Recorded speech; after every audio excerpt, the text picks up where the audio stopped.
सिंधुदुर्गातल्या ह्या होळीपुढे साऊथचा पिक्चर सुद्धा फिका आहे। व्हिडिओ बघून अंगावर नक्की काटा उभा राहील। तर ही होळी आहे सिंधुदुर्गातल्या कुणकेरी गावची।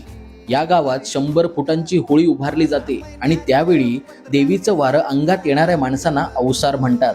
आता हे अवसार त्या 100 फुटांच्या होळीवर चढतात आणि जे वर चढतात त्यांना खालून अशा प्रकारे दगड मारण्याची परंपरा इथे आहे। पण सहजासहजी हे दगड या अवसारांना लागत नाहीत, पण ज्यांचे दगड त्यांना लागतात त्यांच्या मनातल्या मनोकामना नक्की पूर्ण होतात असं सांगितलं जातं। फक्त महाराष्ट्रच नाही तर गोवा, कर्नाटक अशा राज्यांमधून सिंधुदुर्गातल्या कुणकेरी गावचा हा होळोत्सव बघण्यासाठी भाविक नक्की येतात। अहो एवढंच नाही तर त्याच काळात येथे वाघाची लुटीपुटी शिकार सुद्धा केली जाते। होळीच्याच एका दिवशी अंगावर पेट्या शेण्या मारणे, कवळे जाळल्यानंतर त्या आगीतून अनवाणी पायाने धावणे यांच्यासारख्या खतरनाक प्रथा या गावात आहेत। तर ही आहे कुणकेरी गावची होळी।